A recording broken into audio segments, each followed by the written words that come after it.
In restoring old unisaws, one of the things that always comes up is what electricals to use, right?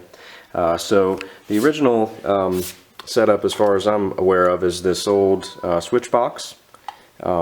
This was just a properly rated switch that fit into this box, and the box is designed to fit right into that spot there. And then you've got the classic Unisaw logo.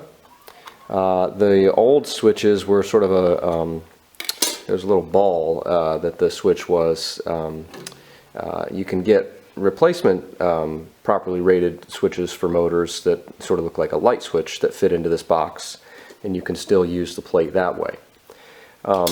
But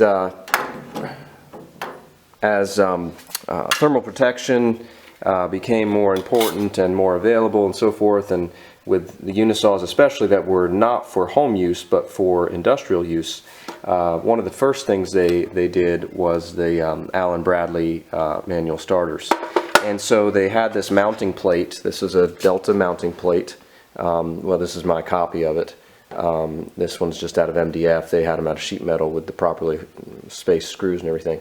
But this would mount to cover that opening, which was for the regular switch, and then it would position the manual starter about here to be out of the way of the hand wheel and everything.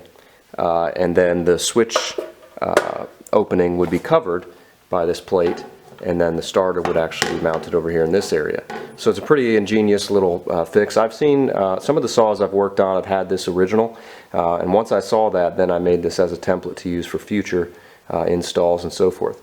And the nice thing about this too is it's designed so that if you really do want to use that classic switch plate, it's designed so you can still mount the switch plate right next to the starter and still see it.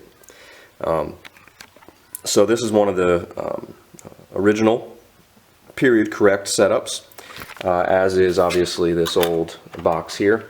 There are tons of ways to set up the electricals on a Unisaw. These are two of the classic ways, and then many other ways are also available. I keep a box of old starters and magnetic starters, manual starters, and switches and so forth to use when the right machine comes, and sometimes I even stock up on some new old stock ones when there's a good deal.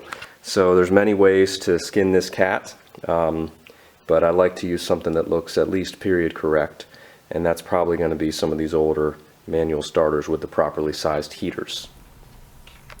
Once you've made your electrical decisions about what controls you're going to use, then it's on to wiring the motor. I'm following the instructions on the motor nameplate. In this case, there already was a ground screw in this junction box. If there is not one, I suggest you add one. The easiest way I've found is to use the screw that connects the cover to this junction box and use a ring terminal on the end of the ground wire. I'm using wire nuts to connect the wires and the leads as directed on the motor nameplate. I'm going to wire this for 220. This is a dual voltage motor, 120 or 240. And I'm going to use the 240 wiring scheme. There's one other thing that I need to install on the inside of the cabinet that I've not done yet, and that is called the retaining block. This little block keeps the worm gear and teeth aligned, and it's important to reinstall that now that we've got all the internal parts back together.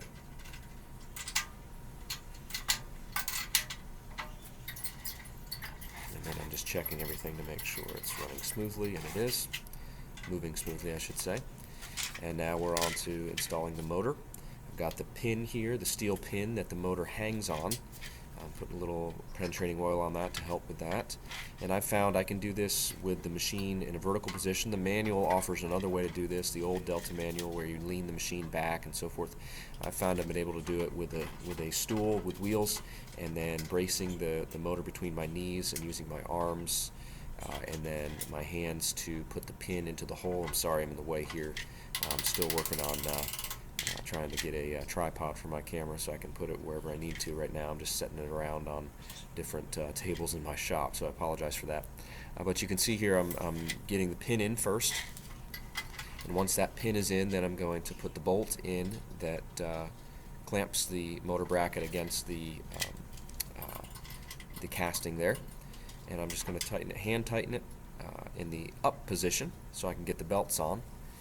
And then once the belt's on, we'll adjust the tension by loosening that belt bolt and then tightening it appropriately. So the motor's there, I'm going to put the belts on. Then I like to do a little test run of the machine before putting the top on and make sure the belts are aligned and the arbor bracket is aligned.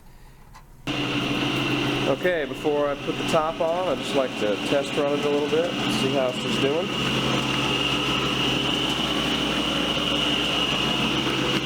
Sounds pretty good, running pretty good. Belts are tracking well.